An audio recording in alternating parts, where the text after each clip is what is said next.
Alors une autre méthode que je voulais vous montrer, c'est l'utilisation de ce petit crayon qui est le Magic de Kohinoor et qui a une mine avec plein de couleurs. Donc c'est du bleu, jaune et rouge.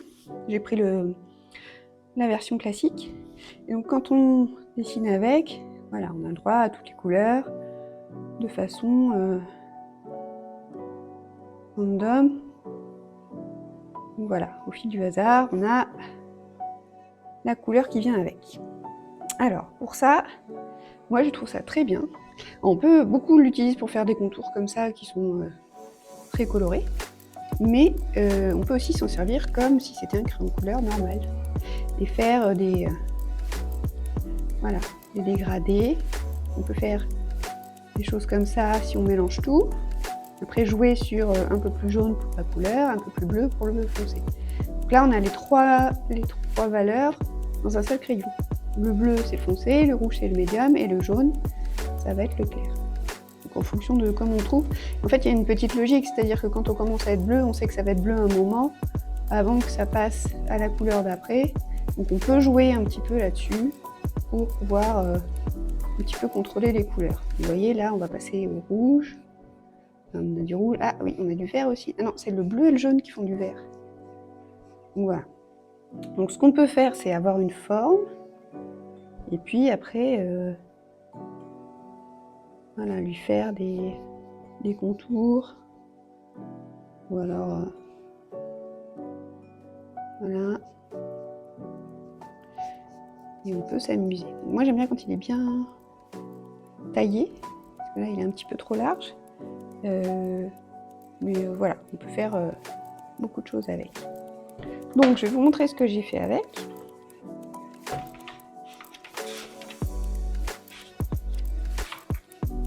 Donc j'ai commencé à faire des petits crânes d'animaux. Moi j'aime bien ça parce que ça aide pour l'anatomie et puis je trouve ça joli. Donc là je les ai fait avec ce crayon là, en faisant des ombres uniquement avec. Donc là j'ai du rouge pour les dents et puis j'ai du dégradé à côté et ça fait un petit peu arc-en-ciel. Donc j'ai réussi à faire celui-ci aussi, tout en faisant les ombres avec des hachures. Et là, elles sont plus claires, donc elles sont en jaune, donc voilà. J'ai réussi à trouver la bonne. Et si, par exemple, là, je veux faire quelque chose de très foncé, mais que j'ai du jaune, eh bien, je repasse, je tourne mon crayon jusqu'à avoir du bleu pour pouvoir bien insister sur ces parties-là. Quand j'ai du bleu, je peux aussi rajouter du rouge par-dessus, et là, ce sera encore plus foncé. Donc, mon préféré, c'est celui-ci. Donc là, on a bien la partie foncée ici et la partie claire. Donc, j'ai rajouté un petit peu de crayon blanc par-dessus pour mettre en valeur les petites craquelures dans l'os. Et puis là, on voit avec les hachures, on a bien représenté l'ombre du bec. Et puis l'ombre en dessous, alors ça c'était un autre crayon, je sais plus ce que c'était. Ça doit être un graphite qu'on peut diluer à l'eau. Voilà. Donc là, ici, c'est pareil, j'ai utilisé les hachures pour faire les volumes. Voilà. Donc un autre exemple sur celui-ci, j'ai réussi à bien faire ressortir les volumes. Là, on a les hachures qui ont été faites un petit peu mieux que sur les autres, donc elles sont un peu plus régulières. Je trouve que ça rend très très bien, quoi. Ici, c'est pareil. Là, on a bien le foncé à l'intérieur, et ici aussi. Donc là, on a mis du... Là, j'ai pris le bleu et j'y suis allée carrément. Et puis là, c'est pareil, quand je suis arrivée sur le bleu, ben, j'ai fait le bas des dents pour faire l'ombre. Alors, donc là, c'était rapidement des petits...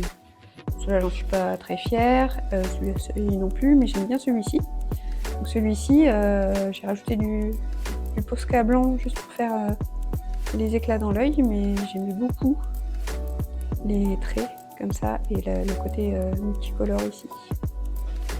Alors, est-ce que j'ai fait autre chose? Oui, bah celui-ci, vous le connaissez, donc pareil, j'ai fait avec ce crayon-là, ce chien-là. Alors, j'ai fait le contour, par contre, avec le bleu un d'entraîne, donc celui-ci, pour faire vraiment les parties foncées. Donc là, c'est pour rendre la vie plus facile. Puis j'aime bien les contours en bleu foncé par rapport au reste, c'est pas mal.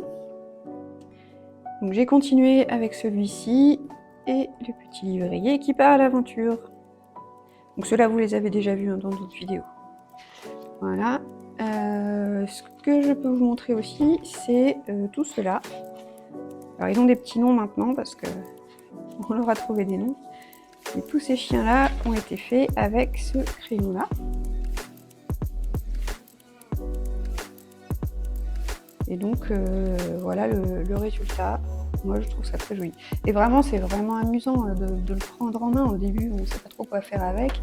Et puis très vite quand on se l'approprie, on trouve une technique qui nous va. Et au début je n'utilisais pas du tout le bleu, j'utilisais que celui-ci. Puis j'ai commencé à rajouter du bleu foncé pour faire les contours. Et c'est là où je me suis dit voilà, c'est la technique que je veux. Qui est vraiment... qui rend très très bien. Donc les petits noms, ça s'est rajouté après. Et je pense que le préféré... Alors celui-ci, c'était la technique des 3 couleurs. Là, j'avais le médium, c'était du marron, le clair, c'était du jaune, et le bleu foncé, c'était la couleur foncée. Donc là, c'était la technique des 3 valeurs. Alors celui-ci aussi, et ça, c'est mon préféré. Steve. Esteban et Justin. Voilà, donc ça c'est ma fille qui leur a trouvé des noms, parce que un chien sans nom, ça ne marche pas, donc il faut leur trouver des noms. Voilà, donc pour ce petit crayon là, pour moi, il porte bien son nom de Magic, et il permet de faire plein de choses marrantes, donc si vous l'avez, je pense qu'il se trouve un petit peu partout, hein, vous l'avez dans vos magasins d'art, de fournitures d'art, je pense que ça vaut le coup de l'essayer, et puis de voir ce que vous pouvez faire avec. Voilà. À bientôt!